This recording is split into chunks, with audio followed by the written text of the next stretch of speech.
Right now, the global market is focused almost exclusively on the artificial intelligence gold rush. Every headline is a frantic attempt to guess which software company will eventually own the future.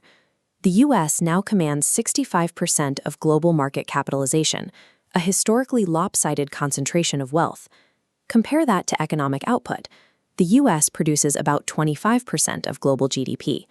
This disparity suggests the market has priced in a digital future far exceeding current physical production. In India, many retail investors see this boom and try to buy into legacy IT stocks as a safe play. But those companies have faced a decade of sluggish, single-digit growth, largely missing the initial tech surge. The new wave of AI is designed to automate the very routine coding and maintenance services these legacy firms provide.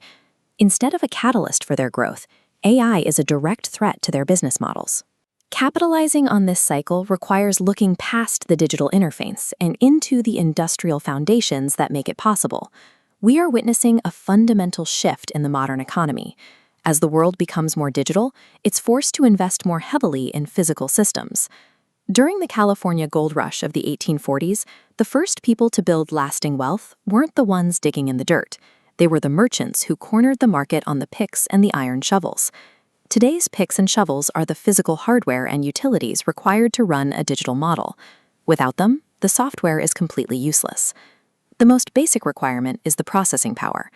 Building AI requires massive, specialized data centers packed with high-end semiconductor silicon, a product of intensive physical manufacturing.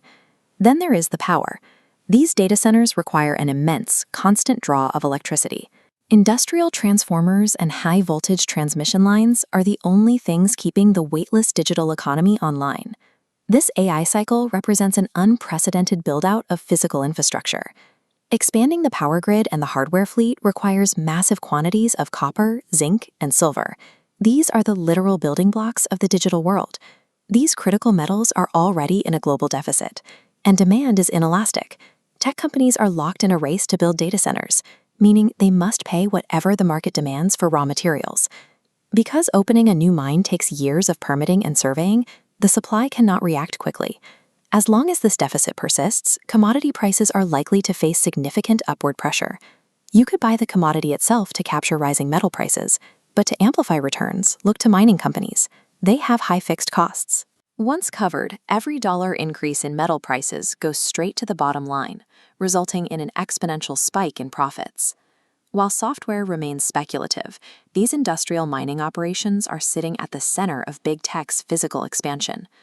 This reliance on finite physical materials extends beyond data centers and into the way nations secure their borders.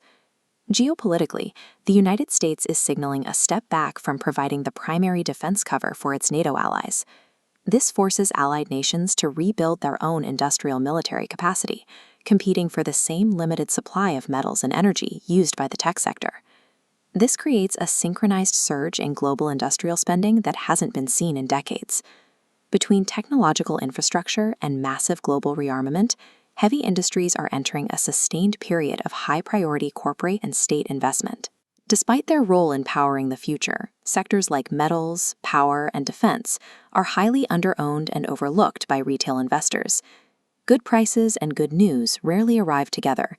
By the time mainstream media validates these sectors as high growth, the most attractive entry points have usually passed.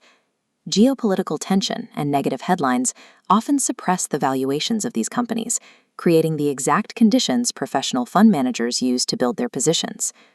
Most investors react to fear and sell.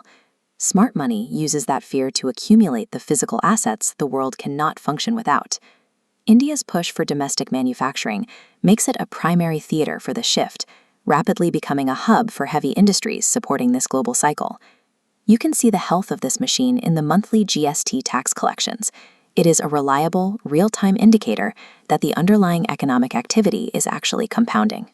Capturing market-beating returns requires the discipline to commit capital to these structural trends, while the rest of the market reacts to short-term noise. Long-term wealth is built by owning the tangible, undeniable reality that keeps the digital world running.